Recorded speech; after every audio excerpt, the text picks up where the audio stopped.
हमारी आज की कहानी की हीरोइन शान शान एक छोटे से शहर की मिडिल क्लास फैमिली से बिलोंग करती थी। वो ज़्यादा स्मार्ट तो नहीं थी, या फिर कह सकते हैं वो थोड़ा बेवकूफ़ थी।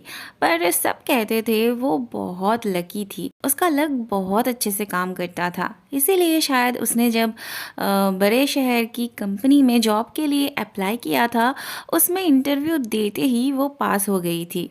उसका परिवार, उसके पड़ोसी सब धूमधाम से उसे विदा करते हैं।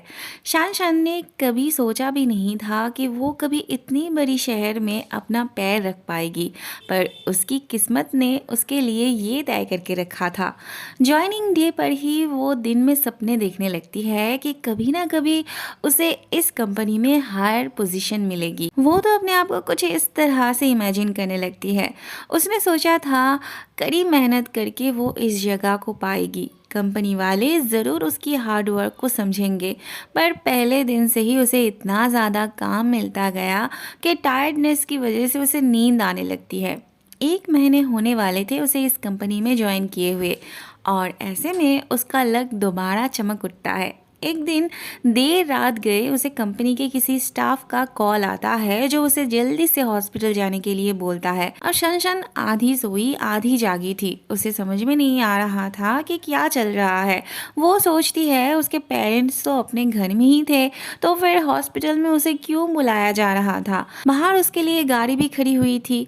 वो सीधा उसे हॉस्पिटल छोड़ती है। फिर ऑफिस का ही कोई आके उसे ऊपर ले आता है। उसके बाद ये बंदा आके शन को थैंक यू कहने लगता है उसकी पत्नी की जान बचाने के लिए। फिर और एक बंदा आता है जो कि हमारे हीरो थे फैंगटिंग। वो शन के ब्लड ग्रुप के बारे में बताता है। अब शन को ये समझ में नहीं आ रहा था ये बंदा कौन था और इसे उसके ब्लड ग्रुप के बारे में कैसे पता चला। तब और एक बंदा आता है जिसका नाम जेंगशी था। वो शन को पूरी बात समझाता है। दरअसल शन जिस कंपनी में काम कर रही थी, फेंगटेंग उस कंपनी का सीईओ था, मतलब बॉस था। अब कंपनी के बॉस के पास उसके एम्प्लॉयज़ की डिटेल्स तो रहना नॉर्मल सी बात थी।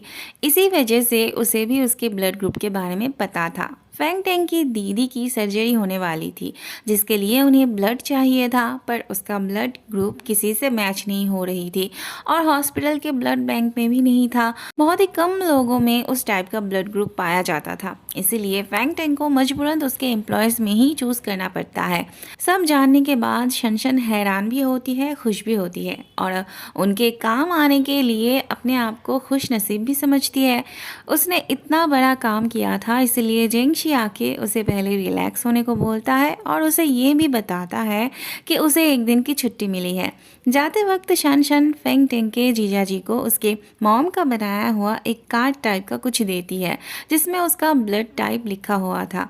वो ये फेंग टेंग की दीदी को देना चाहती थी, इसीलिए ताकि आगे जाके अगर कोई एक्सीडेंट हो जाए तो इसे देखते ही जल्दी से ब्लड का इंतजाम हो सके। फेंग टेंग का जीजाजी ये लेना नहीं चाहते थे, क्योंकि उसके लिए वो बहुत ही कीमती चीज़ लग रही थी। पर फेंग टेंग आके जीजाजी को दीदी से मिलने जाने को बोलता है, तो वो उस चीज़ को अपने साथ ही ले जाता है। शन का काम हो गया था, तो अब उसकी घर जाने की बारी थी। आते वक्त तो उसके लिए गाड़ी भेजा गया था, पर जाते वक्त कोई गाड़ी नहीं थी। उसे लग रहा था दुकान में जाने से पहले जिस तरह से उन्हें स्पेशल ट्रीटमेंट दी जाती है पर ख़रीदना हो जाता है तो वो एक बार पीछे मुड़ के भी नहीं देखते हैं, वैसे ही यहाँ पर भी काम निकल गया तो कोई वैल्यू ही नहीं था उसका। और ये बात पीछे से फेंगटिंग सुन लेता है। घर जाते ही वो सोफे पर ही सो जाती है। अगले दिन उसकी दोस्त उसे ऐसे सोते हुए देख उसको उठाने लगती है। शन यहाँ अपनी दोस्त लू शुआंग के घर रह रही थी। उसका मूड ऑफ था, तो लू शुआंग उसे लेके हैंग आउट करने जाना चाहती है।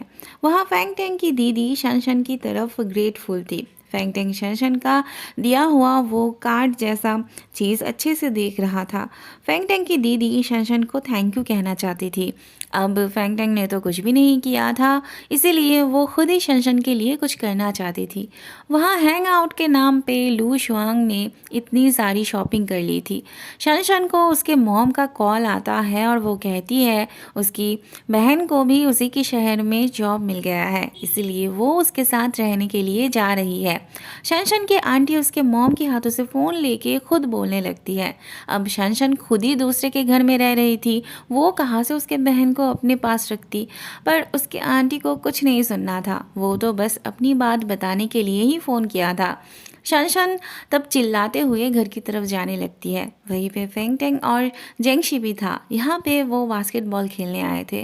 फेंग टेंग तो शनशन की आवाज़ से ही पहचान जाता है। वो उसका बॉस था और उसने आज बहुत ही कैजुअल कपड़े पहन के रखे थे।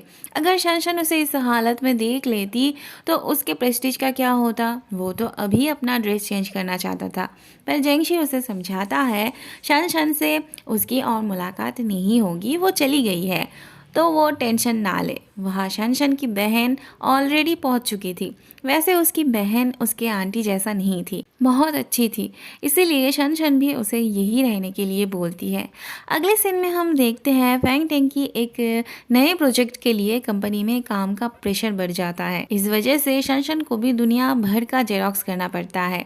हमारा जेंगशी ऑफिस में बहुत ही पॉपुलर था, खास करके लड़कियों के बीच सभी उसकी दीवानी थी। आज तो एक उसके लिए कॉफ़ी भी लेके आई थी। ऐसे में शनशन भी लिफ्ट में आती है तो जेंगशी उससे बहुत अच्छे से बात करता है। शनशन जिस काम के लिए जा रही थी जेंगशी कर देगा बोलता है। वो तो उसे मिला हुआ कॉफ़ी भी शनशन को दे देता है। अब ऐसे में बाकी लड़कियों का उसे लेके जलन होना तो बहुत नॉर्मल सी बात थी।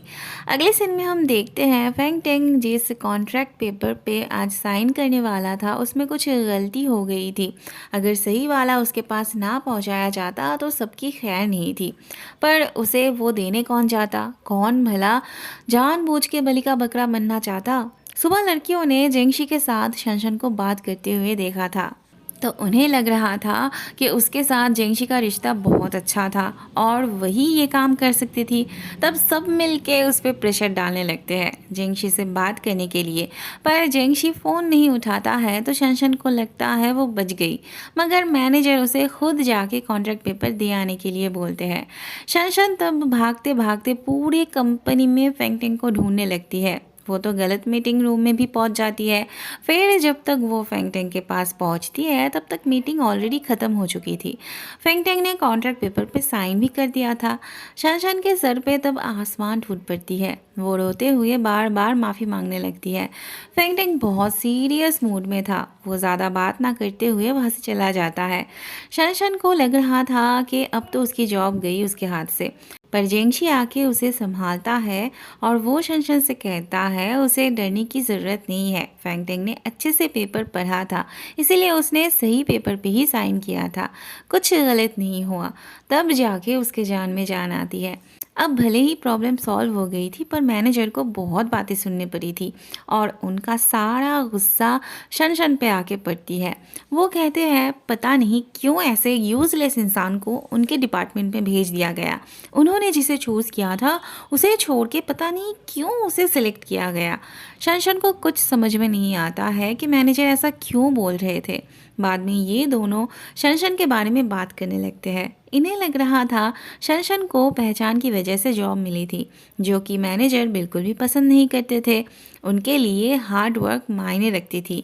ये सब सुन के शनशन बहुत अपसेट हो जाती है। बाद में शनशन को ये भी पता चलता है कि ज्वाइन करने से पहले सभी एम्प्लॉयज़ को 3 दिन की ट्रेनिंग दी गई थी, जिस बारे में शनशन को पता ही नहीं था। उसे तब समझ में आता है कि कंपनी ने उसे बस ब्लड ग्रुप की वजह से ही हायर किया था। वो एक ब्लड देने वाली गाय थी। चलते चलते वो यहाँ आ जाती है और तभी स्नोफॉल होने लगती है। इस शहर में उसका ये फर्स्ट स्नोफॉल था तो वो खुश हो जाती है। यहीं पे अंदर फैंग टेंग भी था। यहाँ पे एम्प्लॉयज़ का आना मना था, पर शनशन को इसके बारे में पता ही नहीं था। फेंग टेंग आके शनशन को अपना कोट पहना देता है। शनशन को लग रहा था ये किसी रोमांटिक ड्रामा का रोमांटिक सीन चल रहा है, पर उसे तो फेंग टेंग से डांट पड़ती है। फेंग टेंग को पता चलता है शनशन ने 3 दिन का ट्रेनिंग नहीं ली थी, उसे बस ऐसे ही जॉब मिल गया था। और शनशन को भी ये पता चलता है कि उसके जॉब पाने के पीछे फेंग टेंग का कोई हाथ नहीं था। अगले दिन फेंग टेंग जेंगशी से इस बारे में बात करता है और उसे समझ में आता है कि उसके दादाजी ने ऐसा किया था। उन्होंने ही जानबूझ के शनशन का ब्लड ग्रुप देख के उसे सिलेक्ट किया था। घर आके शनशन अपनी मम्मी पापा के बारे में सोचने लगती है। उनको कितना गर्व था उसे लेके, कितनी उम्मीद करते थे उसे लेके। पर उसे अपनी काबिलियत पे नहीं बल्कि अपने ब्लड ग्रुप की वजह से जॉब मिली थी और यही बात उसे बहुत ज़्यादा अपसेट कर रही थी। उसे ऐसी जॉब नहीं चाहिए थी जहाँ पे उसकी इज्जत ना हो, इसलिए वो अपना रेजिग्नेशन लेटर लिखने बैठती है।